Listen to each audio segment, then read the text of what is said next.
미국 유학하면 생각할 때 다들 네. 굉장히 럭셔리한 유학만 많이 생각하잖아요. 근데 흔히 말하는 전 유학이 그런- 아니었으니까 이민이었으니까. 아, 그렇죠, 그렇죠. 그러면 완전 그 사회에 이제 들어가기 위해서 열심히 하신 거네요. 그렇죠. 야, 그렇게 혼자 하셔가지고 열심히 하셔가지고 결국 와튼 스쿨까지 가시잖아요. 사실 네. 와튼 스쿨이야 뭐 한국에서도 굉장히 유명하고 유명했지만 네. 사실은 이제 그 트럼프 때 더 많이 유명했잖아요. 트럼프 정권 때 트럼프가 와튼 스쿨 출신으로서 뭐 그 당시에 어떤 뭐 글쎄요, 트럼프가 노이즈 메이커니까 이게 어떤 수혜라고 하기도 그렇고 뭐 좀 불이익 뭐 그런 것도 좀 영향 같은 거 있으셨어요? 아니 뭐 제가 있을 때 트럼프가 있는지 없는지도 몰랐는데 뭐 그렇잖아요. 아니, 그쵸. 근데 뭐 제가 트럼프가 대통령이 됐었을 때는 제가 한국이 아니라 어디였었나? 싱가포르에 있었나? 아무튼 어쨌든 아, 한국에 그러시구나. 있었나? 한국에 있었구나. 한국에 있었네. 한국에 있었. 그러니까 뭐 사실 뭐 학교만 나왔다 뿐이지 그런 불이익이 한국에서 있을 리는 없죠. 근데 이제 워튼이라는 곳이 사실 상당히 좋은 곳이죠. 저한테는 감사한 곳이죠. 왜냐하면 제가 아이비리그를 가고 싶어서 네. 거의 뭐 고2 때부터 고1, 고2, 고3 엄청나게 알바 많이 했거든요. 네, 그래서 뭐 처음에는 막 이런 우리가 요즘에 말하는 뭐 월마트 뭐 이런 데서 일을 시작을 하고 뭐 그로서리 스토어 같은 데서 네. 일하고 주유소에서도 일을 하고 막노동도 해보고 극장에서도 일하고 뭐 잔디깎기도 해보고 별거 다 했거든요. 그래서 그래서 엄청나게 이 알바를 많이 뛰었었는데 그 마지막 해에 돈을 좀 다 써야 되는 일이 하나 터졌었어요. 아, 어디 몸이 아프셨나요? 예, 제가 아니라 저희 어머님이 아프셨어요. 아. 예, 그래가지고 어차피 전 홀어머니니까 그래서 못 가나 보다 했는데 네. 그 정말 엄청난 혜택을 받았죠. 아, 학교에서 장학금을 네, 주고 파이낸셜 에이드를 100% 다 줬어요. 와. 예, 그래서 그때 그 프로그램이 이제 공대랑 상대를 같이 할 수도 있고 정말 좋은 학교였죠, 저한테는. 아, 정말 다행이네요. 정말 감사한 학교였죠. 그래서 그때 제가 바이오 엔지니어링이랑 와튼을 같이 전공을 할 수가 있었었고, 물론 이제 중간에 좀 너무 힘들어가지고, 예, 학점이 너무 많이 생기는데, 이게 성적이 중요하잖아요, 원래. 학점도 중요하지만. 그쵸, 그쵸. 예, 그래서, 학점을 3.5로 끌어올리려고 4점 만점에, 도저히 공대까지 같이 하면은, 이게 이제 시간상 불가능한. 그쵸. 예, 그래서 드랍하고, 그냥 상대 워튼만 졸업을 했죠. 아, 그렇게 하셔가지고 이제 졸업하시고 바로 그 월가로 진입하신 건가요? 아니요. 저는 그때만 하더라도 또 좀, 어떻게 보면 이제, 이렇게 아이디얼리스틱하다 그러는 걸 뭐라 그러나요? 한국말로. 좀 이상적. 이상적이다 보니까 돈 하는 것보다는 좀 뭔가 의미 있는 일을 해야 되겠다 해서 이제 매니지먼트 컨설팅?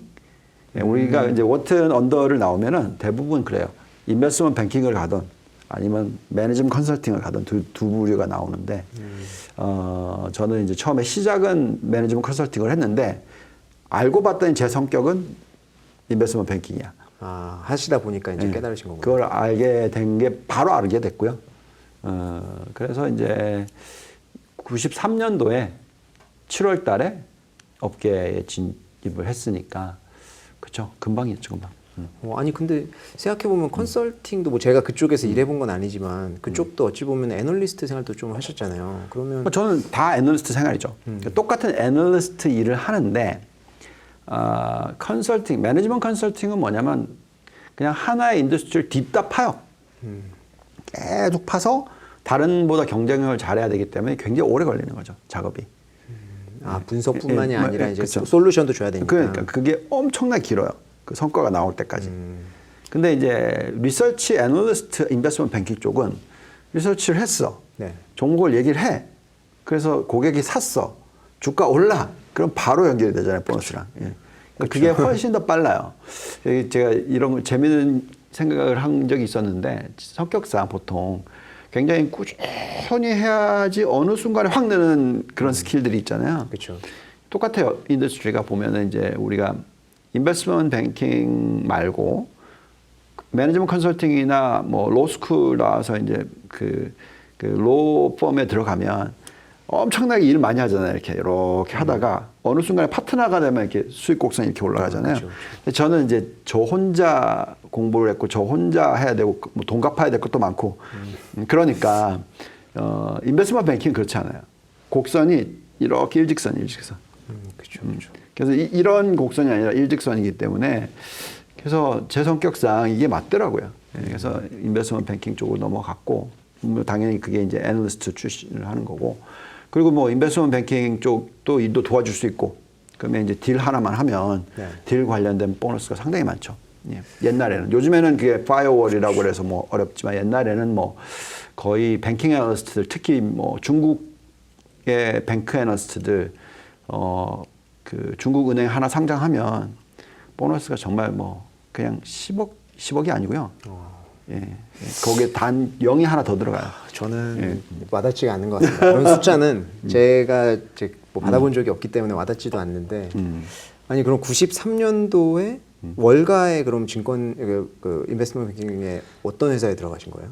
저는 이제 그 페레그린이라고 영국계이고 홍콩 아, 리카이싱이 만든 회사였었어요. 아 자금력이 엄청 탄탄한. 네, 그래서 그쪽이 아무튼 거기서 이제 배웠죠. 그래서 사실 스타일들이 대부분 다 영국계 쪽이었고 처음 시작은 유럽계였어. 그래서 그래서 첫 직장이 페레그린이었고 그 다음이 이제 CLSA, 크레딧 리오네. 지금도.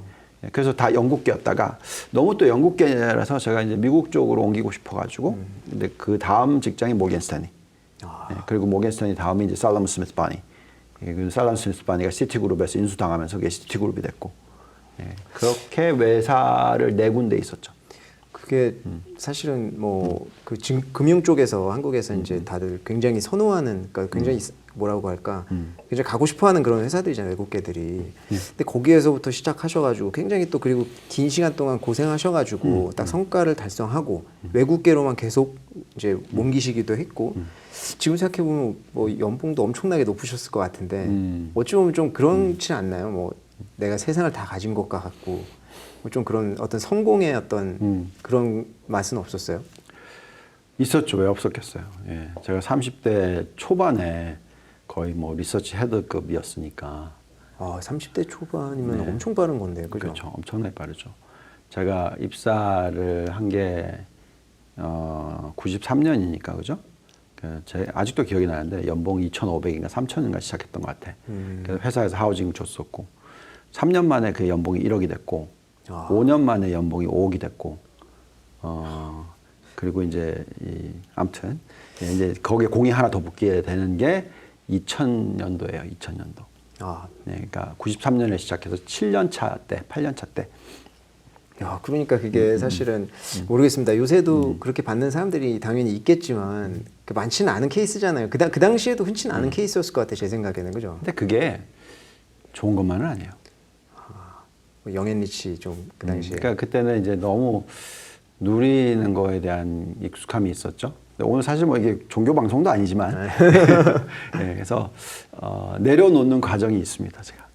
그래서 그 내려놓는 과정을 겪었고, 그 내려놓는 과정을 겪으면서 제가 지금 하고 있는 이 일이 거기에 관련되는 사명감을 가지고 하는 거죠. 아니 저는 사실은 제가 상무님 처음 만나 뵀을 때는 너무 이런 인자하시고 좋으신 모습으로만 뵀는데 그 당시에는 또 들리는 소문이에요. 또 악명이 높았다. 그런 얘기들이 있더라고요. 그렇죠. 정말 그러셨어요? 아니 뭐 악명이 높았다기보다는 한마디로 말해서 지잘난 맛에 살았다는 거죠.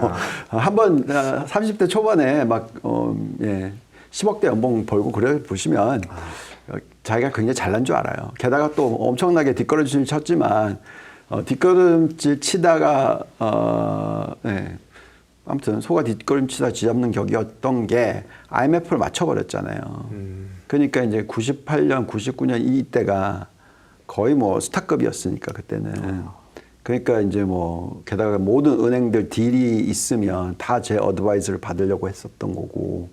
뭐 그래서 뭐 신한은행, M&A, 뭐 지주사 설립, 뭐 보람은행, 하나은행 합병 뭐 이렇게 다 관련해서 인보부를 했던 것들이 많았었기 때문에 그때는 이제 정말 제가 잘난 줄 알았죠. 근데 그게 아닌데. 그 당시에 그럼 97년도에는 그런 딜에도 많이 좀 관여를 하신 거네요. 그러니까 딜에 특히 그 모겐 스탠리로 넘어가서 모겐 스탠리가 굉장히 IB가 세요. 그렇죠. 그쵸. 지금도 뭐. 그래서 그 IB 관련된 상당히 많은 딜을 제가 그때만 하더라도 파이어월이 그렇게 심각하지 않았었기 때문에 많은 분석을 했고 뭐 합병했을 때 시나리오도 많이 만들었었고 많이 했었죠. 그럼 그 당시에는 모건 스탠리 한국에 계셨던 거죠? 그렇죠. 그러면 외국계를 많이 이제 거치시면서 한국에 있는 외국계를 많이 다녔어 근무하신 그렇죠. 거죠? 그 홍콩, 그러니까 한국, 홍콩, 뭐 싱가포르에도 태국도 가고 계셨고. 싱가포르도 많이 가고. 예. 그래서 제가 궁금한 게 뭐 외국계 한 우리가 밖에서 봤을 때 네. 이제 한국의 어떤 뭐 증권사나 이런 데도 마찬가지고 야 저기는 분위기가 굉장히 네. 뭐 IT 발달돼 있고 그래서 막 개방적일 것 같다 하지만 또 아닌 네. 케이스도 있고 저도 경험들 해봤고 그렇죠. 근데 외국계에 대해서 우리가 생각할 때 흔히 굉장히 저기는 이제 월가의 방식대로 일할 것 같고 그렇죠. 뭐 월가의 방식도 사실은 잘 모르지만 이제 그럴 것 같은데 흔히 얘기하는 제가 생각할 때 제일 최악인 게 그렇게 보이는데 들어갔는데 오히려 더 한국보다 무슨 소위 말하는 그런 뭐 꼰대 문화나 이런 거 굉장히 강한 케이스도 있잖아요. 제가 다녔던 회사는 그런 회사는 없었어요. 그런 건 없으셨어요? 전혀 없었어요. 그러니까 꼰대 문화가 생기려고 말랑했던 게 이제 시티그룹. 왜냐하면 이제 시티그룹이라는 데는 약간 보면 이제 굉장히 큰 회사다 보니까 네. 그럴 수 있죠. 예, 여러 가지 이제 정치적인 요소들이 들어가기 때문에 큰 회사일수록. 그래서 뭐 그런 경험은 있었는데 그 전에 거의 십몇 년 동안에 그 뭐 살럼 스미스 바니까지 시티그룹 인수하기 전까지만 하더라도 전혀 그런 거 없었어요. 저희는 모든 게 다 성과 보수제였기 때문에 거의 그렇죠. 뭐 일하는 시간이 일주일에 뭐 아침에 6시 출근해서 밤 11시, 12시는 뭐 거의 대부분이었고 뭐 그렇게 보통 이제 십몇 년을 그렇게 생활했었었고 그래서 하긴 근데 그 보수가 뭐랄까 리워드가 확실히 주어진다고 했을 때 그런 동력이 좀 날 것 같아요, 그죠? 그럼요. 근데 그때부터 어찌 보면은 그렇게 열심히 일하시는 게 지금까지 좀 많이 습관이 됐다라고 봐야겠네요. 어찌 보면. 지금도 안 변했죠? 네. 그러니까요. 네. 그래서 거의, 지금 거의 6시 거의 가끔 중간중간에 그러지 않은 적은 있었는데 거의 지금 30년 차 동안에 항상 출근 시간은 6시에서 7시 사이였던 것 같아요. 항상. 네. 그렇게 일찍 오셨구나. 저는 층이 달랐었으니까 예전에는 몰랐는데. 네. 그러면 저희가 한국 회사에서 만났잖아요, 사실은.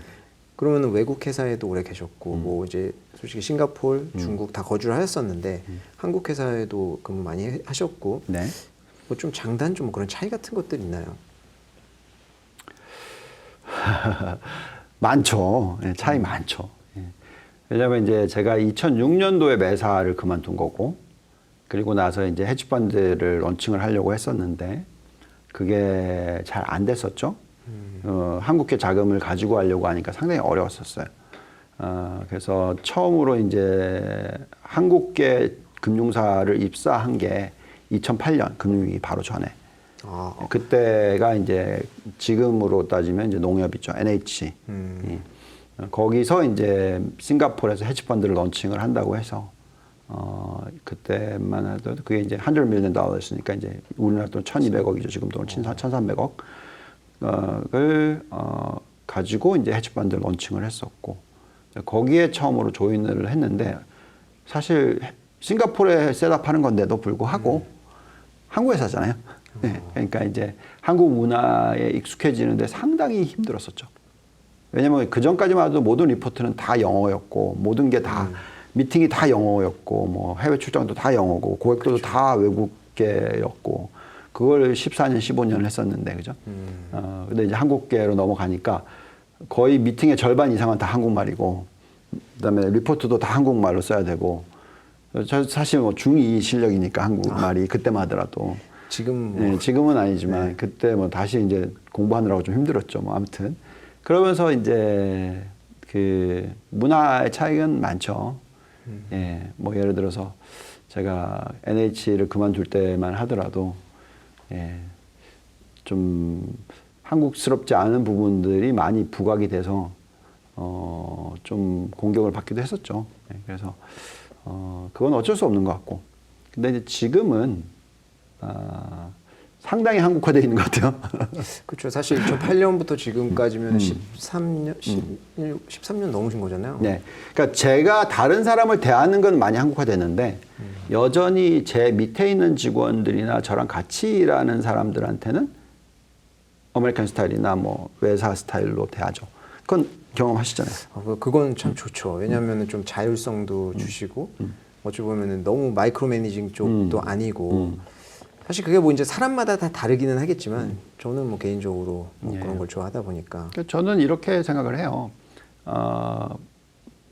밑에 있는 직원들이 다 할 수 없잖아요, 그죠? 그렇죠. 그리고 그 직원들이 저보다 경험이 적기 때문에 뭐가 좋고 싫고가 뭐가 맞고 틀리고에 있어서의 좀 그래도 제가 조금은 나을 수 있으니까 저는 이제 밑에 있는 애널리스트를 키우는 걸 잘하죠. 예를 들어서 타이밍을 잡아서 이 리포트가 나가는 타이밍을 이때 시작해라. 또는 뭐 우리 총동원 라이브 할 때도 네. 경험하시잖아요. 제가 그쵸. 종목을 얘기를 해주시면 제가 듣고 있다가 이거는 이때 하면 괜찮겠다. 그런 식이죠. 그렇게 해서 스타 애널리스트들을 만드는 걸 제가 많이 해봤었고 그렇기 때문에 그 과정에서 이제 제가 느끼는 건 뭐냐면 이게 즐겁구나. 예, 저랑 같이 일하는 사람들이 후배가 크는 것이 즐겁구나.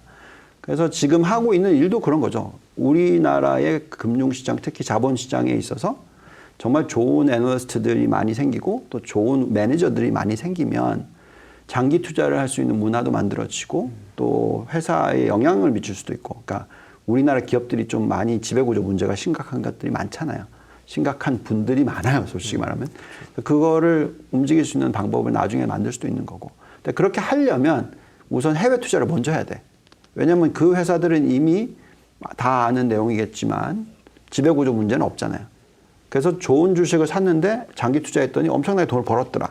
근데 그 돈을 가지고 한국 회사도 그렇게 영향을 미칠 수 있는 방법으로 가야 된다고 저는 생각하거든요. 그래서 지금 이 과정이 저한테는 굉장히 소중해요. 그러니까 뭐 돈을 내가 지금 당장 버는 게 하나도 중요하지가 않고요.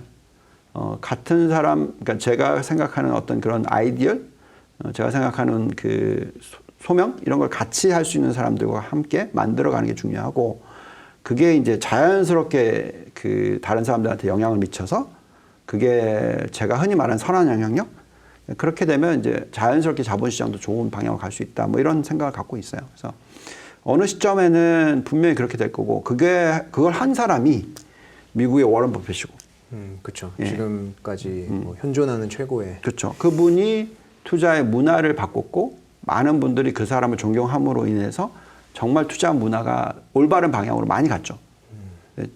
우리나라는 아직까지 그게 저의 개인적인 의견입니다만 모자라는 제 개인적인 의견입니다만 많이 부족하다고 좀 생각해요. 그래서 그걸 바꾸고 싶은 그런 욕구가 있고 그래서 뭐 한국계 외국계 이걸 다 떠나서 사실 좋은 점을 받아들여야 되겠죠. 양쪽에. 맞습니다.